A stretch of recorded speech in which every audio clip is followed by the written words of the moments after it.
de l'hémicycle et de ne pas rester dans l'ouate secrète de l'hémicycle, mais bien être approprié par des millions de personnes. Alors, est-ce que c'était ça le sujet, ou est-ce que M. de Rugy, tel qu'il nous l'a expliqué dans une lettre de réponse à François Ruffin, c'était que François Ruffin n'avait pas respecté une demande du président? Alors, ils se sont perdus dans la matinée sur les articles parce que ce n'était pas bien clair de savoir à quel motif François Ruffin serait condamné à payer une amende de plus de 1 300 €. Donc, nous avons débattu de choses un peu curieuses, puisque le débat a porté sur la tenue vestimentaire correcte à l'Assemblée nationale. Donc, le président de Rugy m'a expliqué qu'il fallait une tenue neutre. Alors, je lui ai demandé ce qu'était une tenue neutre. Est-ce qu'il estimait que lui-même, dans son costume, il avait une tenue neutre? Alors, il m'a dit, mais oui, mais bien sûr, mais tout le monde sait ce que c'est qu'une tenue neutre. Non, une tenue neutre, même un costume avec une cravate, n'est pas une tenue neutre. C'est une tenue qui est socialement, évidemment, marquée.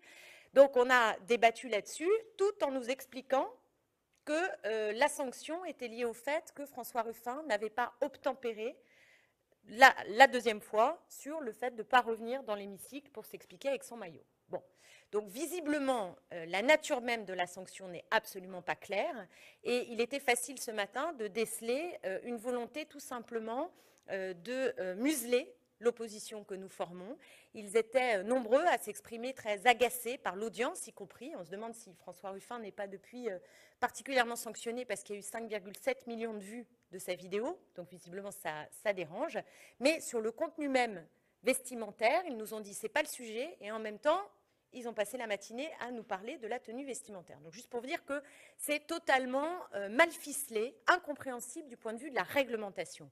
Or, pour que notre Assemblée fonctionne correctement, il faut avoir des règles et il faut que ces règles soient respectées. Si c'est un enjeu vestimentaire, alors je vous le dis, il n'y a pas dans le règlement aujourd'hui de quoi sanctionner François Ruffin. Et d'ailleurs, le président nous a soumis un document qui va peut-être être discuté pour durcir ou préciser en tout cas la tenue vestimentaire qui conviendrait que nous ayons les uns et les autres au sein de l'Assemblée nationale. Et j'ai entendu, mes oreilles ce matin ont un peu... j'ai eu un petit peu du mal parce qu'au nom de la modernisation de l'Assemblée, j'entends des choses particulièrement réactionnaires où certains, autour de la table, trouvaient que c'était quand même incroyable, que maintenant il y avait des députés qui venaient avec des sacs à dos, que des femmes l'été, quand il fait 30 degrés dans l'Assemblée, osaient se mettre bras nus. Enfin bref, on se demande s'il ne faut pas revenir à l'uniforme. Ah oui, non, ça a été un festival, ça a été un absolu festival ce matin.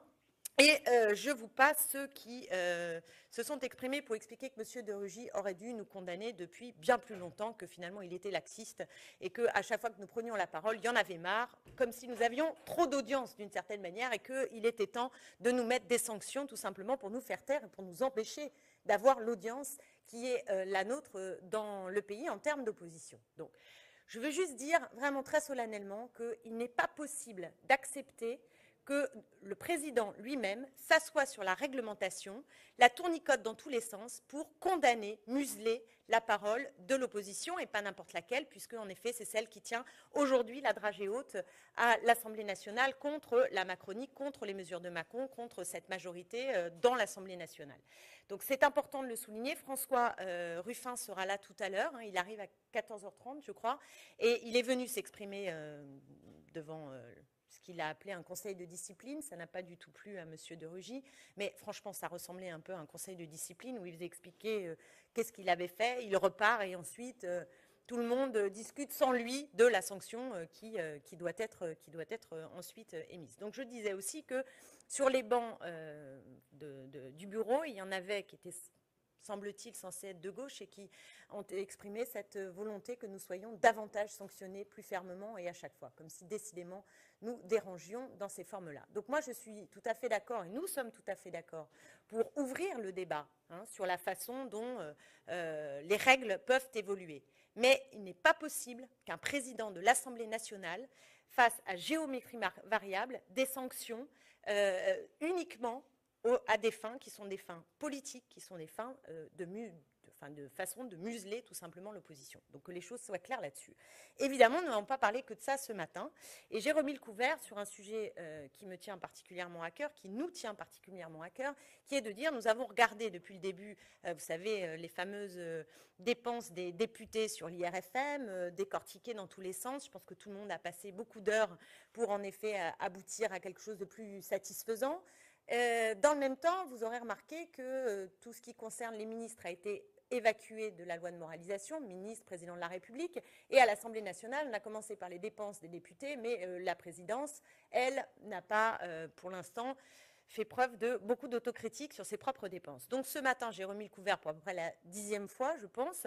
J'ai demandé depuis le mois de juillet à ce que nous ayons un compte analytique des dépenses de la présidence, lié au fait que François de Rugy est président de l'Assemblée nationale, et donc quelles sont ses dépenses, pour qu'on puisse y voir clair et savoir si là aussi il n'y a pas des choses à réviser pour moderniser notre belle Assemblée. Comme je n'ai jamais eu aucun document et que inlassablement je remets cela sur le tapis, Monsieur de Rugy est un peu énervé ce matin, c'est pas d'ailleurs la première fois, hein, il a rugi. De Rugy, c'est un peu énervé, il est un peu, voilà, il faut tenir ses nerfs, Monsieur de Rugy. Il a eu un petit peu de mal et déjà nous étions écharpés une fois où il m'avait dit mais enfin le budget de la présidence, vous savez bien, tout est mélangé quand par exemple vous allez, vous venez à la Garden Party, nous tous là, les Insoumis et tous les groupes parlementaires. Eh bien, est-ce que c'est le budget de la présidence ou est-ce que c'est le budget de l'Assemblée nationale? Et en gros, vous étiez bien content de venir à la Garden Party manger des petits fours. Donc, comme je reviens quasiment 4-5 mois après pour lui redemander des comptes et qu'il n'y a toujours pas de compte analytique de la présidence, je lui ai dit, écoutez, monsieur, vous n'allez pas nous acheter avec des petits fours, donc ce soir, on se passera de vos petits fours. Hein, on se passera de vos petits fours, on va en effet faire autre chose de notre soirée pour manifester le mécontentement sur l'impossibilité d'avoir des documents qui nous permettent d'avoir un avis sur l'argent qui est dépensé pour la présidence de l'Assemblée nationale. Et nous aimerions globalement, en effet, que les choses soient traitées plus dignement vis-à-vis de l'opposition, que nous soyons respectés et que quand nous demandons de la transparence et de l'information pour délibérer, que les choses arrivent à temps sur notre table. Donc c'est vraiment l'expression pour nous ce soir d'une très grande mauvaise humeur à la suite de la décision qui a été prise contre François Ruffin, une sanction que nous estimons illégitime, totalement disproportionné, un usage de François de Rugy autoritaire de son rôle de président. Et donc là, je crois qu'à un moment donné, il faut taper du poing sur la table et dire « ça suffit ». Et je terminerai par un point qui est très important, parce que vous savez que une sorte d'usine à gaz a été lancée par le président de Rugy avec des ateliers pour réformer l'Assemblée nationale. Je dis usine à gaz, pourquoi? Parce que si on veut réformer l'Assemblée et nos institutions, nous l'avons dit, il faut une constituante pour une nouvelle République. Et c'est à cette échelle de rupture uniquement que nous pourrions répondre à la défiance actuelle de la majorité de nos concitoyens vis-à-vis des institutions. Il faut le mettre à cette échelle. Bon, ce n'est pas le choix de cette majorité qui décide donc de faire discuter des parlementaires entre eux sur la situation des parlementaires. Vous voyez bien qu'il y a quand même un petit problème. Hein. Il s'agirait de pouvoir associer l'ensemble de nos concitoyens à ces réformes. Et aujourd'hui, on le fait dans le secret d'ateliers, etc. Bon. Et ensuite, dans ces ateliers, nous avons quand même décidé de jouer le jeu, et je veux saluer le travail notamment de Michel Larive qui est derrière moi et qui a fait un travail tout à fait remarquable dans son atelier qui concerne justement les moyens pour les collaborateurs et qui a permis un petit peu de tirer les choses vers le haut. Donc on est de bonne composition, on a décidé de jouer le jeu tout en affirmant d'emblée les limites. Et nous avons eu cette grand-messe la semaine dernière, peut-être certains d'entre vous y étaient, au cours de laquelle François de Rugy a fait défiler tous les ateliers et mélangé des choses qui peuvent être intéressantes pour l'avenir de l'Assemblée, des propositions sur le numérique, des propositions pour avoir davantage de moyens pour nos collaborateurs, bref, des bonnes choses, petites choses, mais bonnes choses qui peuvent améliorer le travail, avec une mesure centrale autour de laquelle beaucoup de décisions sont en train de se structurer et qui vise tout simplement à supprimer un grand nombre de parlementaires dans une réforme de nature constitutionnelle en réalité et qui va bouleverser l'équilibre institutionnel actuel. Et le bouleverser très négativement, parce que si vous enlevez 30% des députés et qu'en même temps vous augmentez le nombre de collaborateurs, vous allez aller vers un régime qui est un régime beaucoup plus technocratique. C'est la démocratie qui va prendre terriblement, terriblement cher. Par ailleurs, vous allez avoir des super circonscriptions. Il y a une petite dose de proportionnel, mais après, pour ce qui concerne les circonscriptions dans lesquelles aujourd'hui vous avez 577 circonscriptions, elles seront amenées à 300. Donc ça veut dire que tout va être quasiment doublé par 2. Et au moment où les Français réclament davantage de proximité, c'est-à-dire de pouvoir avoir des députés en lien avec les habitants, là je crois qu'on va être dans une logique de superstructure qui va accroître encore une fois le pouvoir de la technocratie et l'hypercentralisation des décisions. Et je pense que ce que veut faire la majorité avec François de Rugy par cette réforme vise tout simplement à marginaliser le pouvoir législatif. Et nous, toute notre démarche est au contraire de dire que nous avons besoin d'avoir des députés qui pèsent, des députés qui ne soient pas godillots, des députés qui aient les moyens de travailler, et que pour qu'ils aient les moyens de travailler, il faut qu'ils soient plus légitimes et que leur parole compte, et y compris la parole de l'opposition.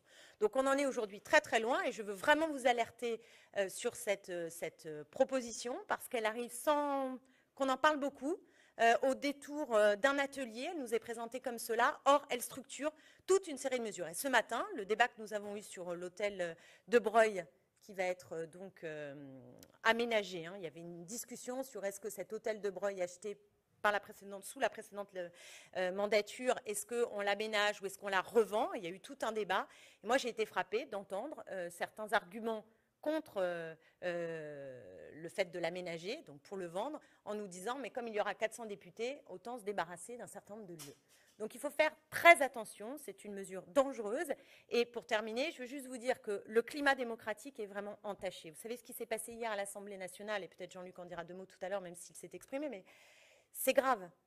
À un moment donné, il se passe du débat parlementaire comme il s'en est toujours passé dans cet hémicycle, où évidemment, il y a des moments où il y a des réactions, il y a du chahut, ça marche dans tous les sens, mais c'est quand nous exprimons un mécontentement normal dans l'Assemblée nationale, que le président explique qu'il va peut-être supprimer les questions d'actualité. Remarquez qu'il est déjà mis sur LCP et plus sur France 3, ça limite l'audience.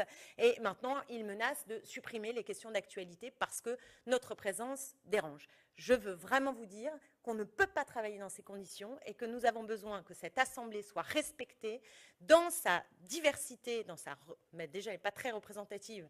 On est 17, on représente davantage dans la société française. Donc, nous demandons du respect de notre groupe, du respect de la réglementation et qu'on en finisse avec cet autoritarisme du président qui n'est absolument pas à la hauteur des institutions et de l'époque et de besoin de modernisation. La modernité, c'est certainement